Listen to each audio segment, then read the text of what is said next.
It is finally here, my copy of the long-awaited crown jewel every hardcore Amphibia fan must own. Marcy'S journal, having been shown multiple times in the show, finally recreated and revealed for people all around the world to read. We are finally able to uncover the details of Marcy's own adventures and some characters' thoughts that are rarely or even never acknowledged in the show before. Of course, I won't go through all of them because it'll take me about an hour to do so. Besides, I've already posted my raw reactions to the journal itself in my secondary channel. I've linked those reaction videos in the description, so go check them out if you want to see how I respond to the highs and lows this book has to offer. In this video though, I'm only going to review the hard copy of the book right here. Sadly, no, I didn't get a chance to have Matt Brawley's signature in my book as it will cost me more money and I don't want to spend more time waiting. Especially since I live on the other side of the world. But a book is still a book at the end of the day, and I'm very grateful for the support the Amphibia fandom has given to the crew up until this point that we finally have an official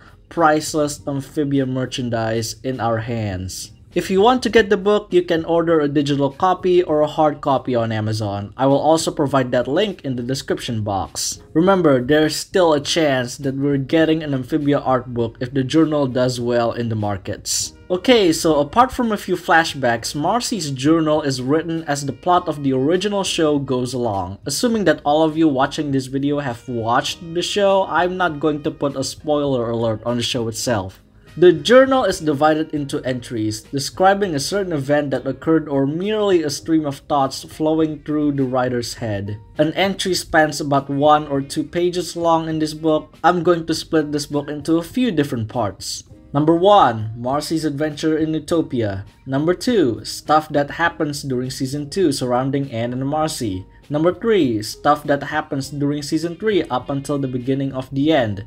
Instead of Marcy, this part is written by Anne. And number 4, the series epilogue, including the 10-year time skip, written by Marcy once again. So let's talk about the first part. The journal starts when Marcy is transported to Utopia, and each entry afterwards up until about the 50th entry describes various things Marcy has been through while in Utopia. This entire part of the book is happening during the entirety of Season 1 and the first leg of Season 2, just before the reunion between Anne and Marcy at the gates. And honestly, I really like this part of the book because this is a part of the Amphibia story that we have not even seen in the show, outside of a couple scenes and some clips from the Marcy theme song takeover video. I just love the way Marcy writes in this journal. Like how she is constantly excited and psyched to write down each of her entries, the way that she keeps referring back to her favorite video games and animes, the all caps words, the XDs and LMAOs. Marcy's writing style in this journal remains pretty faithful to her original traits in the show. Her quirkiness that people love so much in the show is still pretty much on display here,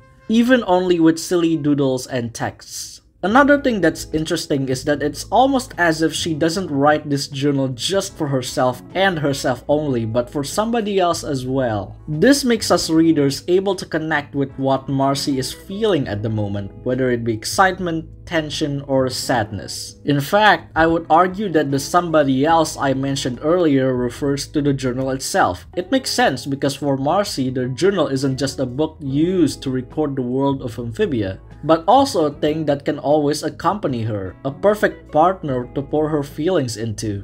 Why else would she constantly refer to the book as Joe? When Anne and Sasha are nowhere to be found, her journal is the only thing that can prevent her from being lonely all the time. I mean, of course Marcy has Andreas, Lady Olivia, Yunnan, fellow night guards, etc., but we need to keep in mind that Marcy is really dependent on her 2 best friends. She really worries about them. She dedicates a few entries just to talk about them. One of the biggest examples of this is shown in entry 18, where Marcy talks with King Andreas about her family, her friends, and why they were transported to Amphibia in the first place. I just can't get over the soaked pages coming off of Marcy's tears. And this is why a journal is important for Marcy. It is something that she can talk to comfort herself in these times. Of course, this doesn't apply only for sad moments like these. Oftentimes, she won't hesitate to note a ton of details from her adventures, as if she really wants Joe to listen to every bit of it. I mean, even the two girls make fun of this behavior at the end of the book. Again, this is really accurate to Marcy we have known in the original show. She likes to spill her interests to others, especially Anne and Sasha, non-stop. And Joe is a perfect tool for Marcy, not only to describe certain situations, but also to give her own feelings on said situations. For example, in entry 32, when Marcy finds out that the operation that she's in command of is stopped, she becomes uncharacteristically angry, like really mad. In the next entry, she even dares to interrupt a private meeting and rebel against Andrea's orders.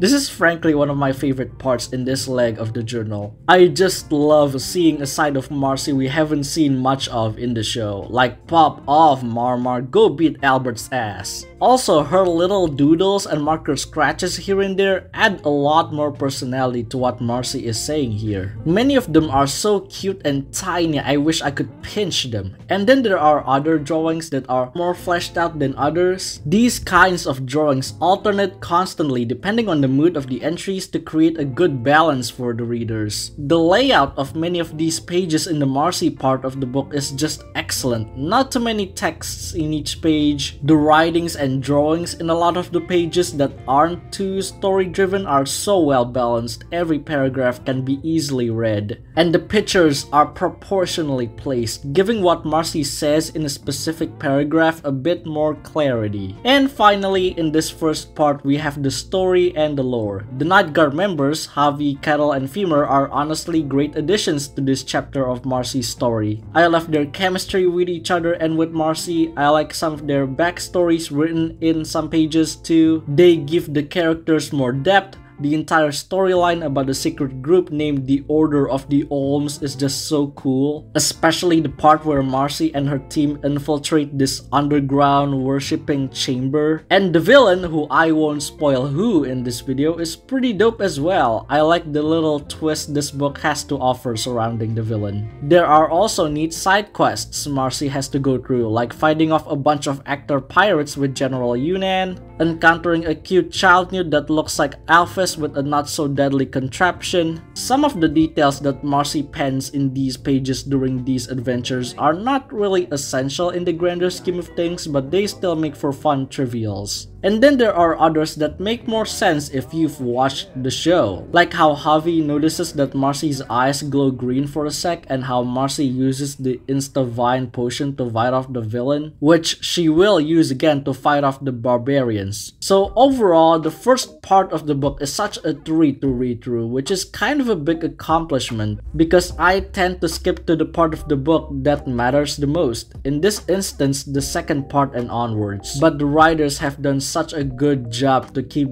things interesting during this section of the book. And now we move on to the second part. Anne finally arrives in Utopia, and Marcy then writes about things that occurred during season 2 between Anne and Marcy. Pretty much what we have seen in the show. But it's still worth the read because the way Marcy views these events in her own lens is really captivating and relatable most of the time. We can now see these scenes from the show in a new light thanks to Marcy's own perspective. I love the jab Marcy takes at the leaves and twigs in Anne's hair. I really adore Marcy's rendition of Anne and Sasha's fight at the Toad Tower. I wish that it got animated in the show. Also, we can see Marcy's distaste of going back home and being apart from her two best friends gradually consume her ego, with the help of Andreas' influence, as shown in entry 62, where Marcy beats herself up for not being close enough with Anne. There is a new scene in entry 69 where Anne shares her thoughts about her feud with Sasha, and then Marcy just vents her heart out to Joe, saying that she's never gonna find anyone else like them and that the feud will only lead to their friendship friendship growing stronger than ever. A lot of the things I like about the first part also apply to the second part. The drawings, the writing style, the layout. I especially love the part where Marcy freaks the hell out when she encounters Sasha. She praises her cerulean eyes, draws Sasha very passionately, says Pog multiple times. What?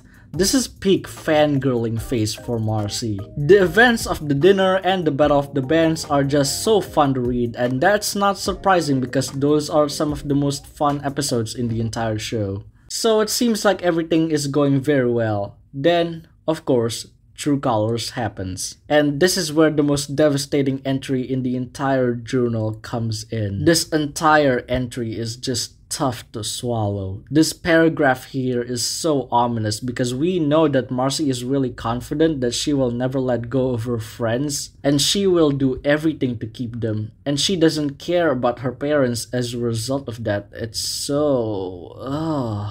The last few sentences Marcy writes down are incredibly eerie considering we know what happens at that very moment. The messiness of the writing, the tears dripping down to the paper, the burnt pages, it's... oh man, it's a lot.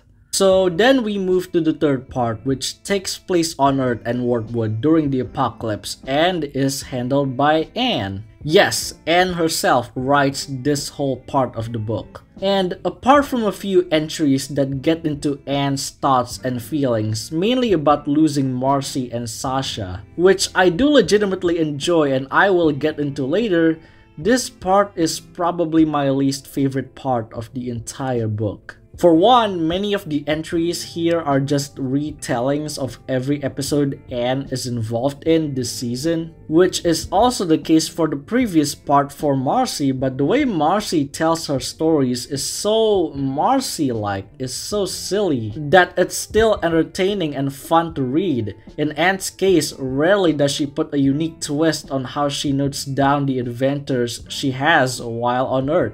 As a result, when I first read through the journal, I skimmed through many of the entries. And also the writing often takes a greater priority than the drawing, which is a shame because Anne's drawings are also as cute as Marcy's. This is especially the case in the Temple Frogs part and the Fixing Frobo part, which yeah, I know Anne does spill some personal stuff in there too, but most of them are filled with the stuff we've known about the episodes, and again, they're not retold in the most compelling way. Honestly, I will just give this part of the journal a pass, if not for some truly worthwhile moments that I've been waiting for. I think this journal succeeds in completely debunking any arguments that Anne doesn't care about Sasha and Marcy too much while on Earth. We get to see Anne reminiscing about how things go horribly wrong between her and her two friends, how they mean to her. This part where Sprig accompanies Anne, who is still sad about what happened, is so adorable. There's Anne thinking about her complex feelings about Sasha and vice versa. There's Anne determined to get Marcy back, while also detailing how they first met each other. This entire entry is just too cute for words. I'm so grateful for the writers to include this in the book, because this is the serotonin I need whenever I'm down. We also get more insight into Sasha and Marcy's parents, albeit not that much. We get these cool pictures of them though.